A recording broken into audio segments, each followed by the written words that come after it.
की चीजें संविधान के हिसाब से ही हो रही होंगी। देखिए, बात यह है कि संत क्या और असंत क्या।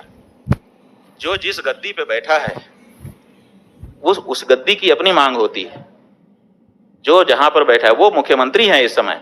आप लोग उनको संत भी कहते हैं, हमको अच्छा नहीं लगता है।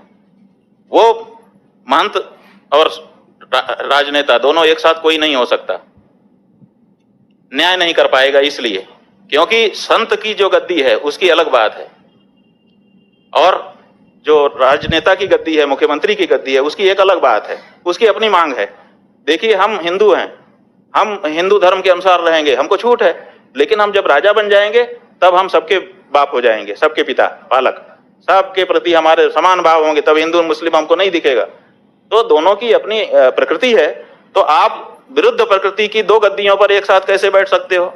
आप या तो मुख्यमंत्री रहोगे या तो महंत रहोगे। तो आप तो मुख्यमंत्री की शपथ ले चुके हैं, मुख्यमंत्री हैं, तो मुख्यमंत्री को मुख्यमंत्री कहिए।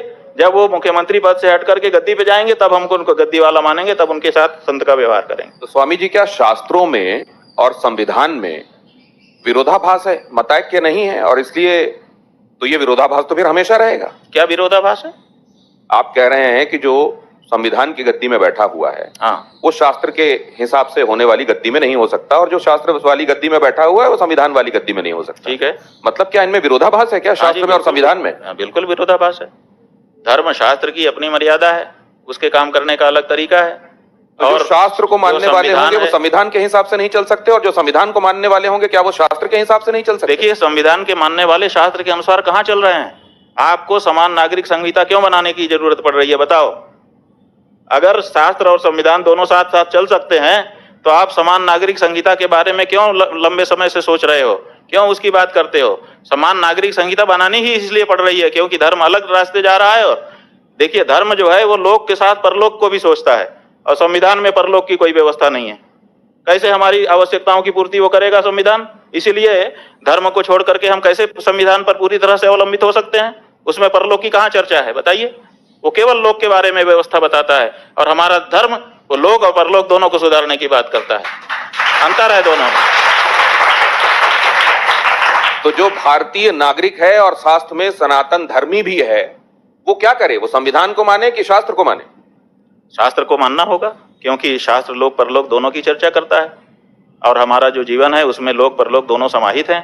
इसलिए जहां तक हमको संविधान चोट नहीं पहुंचाएगा वहां तक हम उसको मान लेंगे, लेकिन जहां चोट पहुंचाता होगा वहां तो हमको धर्म को ही, धर्मशास्त्र को ही चुनना होगा। ऐसा ही कोई व्यक्ति स्वामी जी रहा होगा जिसने अभी एक ब्राह्मण लड़के की, जिन लोगों ने हत्या कर दी है मानते हुए कि वो गौरक्षक है, गौ विरोधी है, और वो गौ मांस ले जा रहा था साथ में, उसने कह दिया कि मुझसे भूल हो गई, जाकर के सरेंडर कर दिया।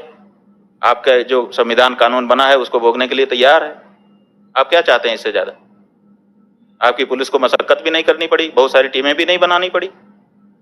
वो तो स्वयं सामने आ गया, आकर के उसने समर्पण कर दिया कि मुझसे भूल हो गई, गलती हो गई, और मैं तैयार हूं, जो आपका कानून है उसके अनुसार मुकदमा चलाइए, सजा दीजिए। तो गौ रक्षा के लिए जो लोग कानून हाथ में लेते हैं वो आपके हिसाब से ठीक करते हैं? भाई, गौ रक्षा के लिए कानून हाथ में लेने के लिए हमको आदेश है। हमारे शास्त्र कहते हैं कि गौ हत्यारे को गोली मार दो, है आदेश। हमने अपने मन पे पत्थर रखा है और भारत की सरकार से अपेक्षा की है कि ये हमारे हृदय पर जो चोट है उसको दूर करेंगे। कानून दूर नहीं कर रहा है तो आखिर हिंदू कब तक ये सहता रहेगा? 75 से ज्यादा साल हो गए, हम छाती पे पत्थर रख करके बैठे हैं कि हमारी माँ को मारा जा रहा है, कानून कुछ न कुछ हमारी मदद करेगा। लेकिन स्वामी जी, सड़कों पे गाय घूमती हैं। भाई, सड़कों पे गाय क्यों घूम रही है? सुन लीजिए जरा। क्योंकि आपने उसको पशु घोषित कर रखा है। और नहीं, और कूड़ा उसको पशु सूची से हटाइए, नहीं घूमेगी, हम गारंटी ले रहे हैं। हाँ, आपके कैमरे के माध्यम से रिकॉर्डिंग कर लीजिए। तो ठीक है, आप उसको पहले पशु सूची से हटा दीजिए, हम गारंटी ले रहे हैं, हम गारंटी ले रहे हैं, रिकॉर्डिंग करके रख लीजिए।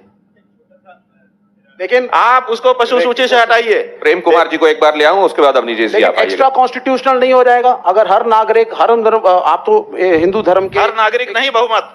देखिए, आप हर नागरिक, हमारी बात मत करिए जी। जो बहुमत का फैसला होता है आप वाले सिस्टम में वही माना जाता है।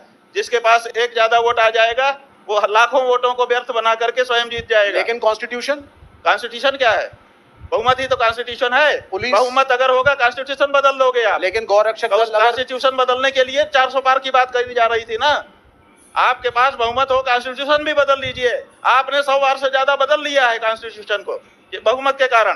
तो आप बहुमत की आवाज को कैसे दबा सकते हैं? नहीं, ये बहुमत की आवाज है कि गाय की हत्या नहीं होनी चाहिए।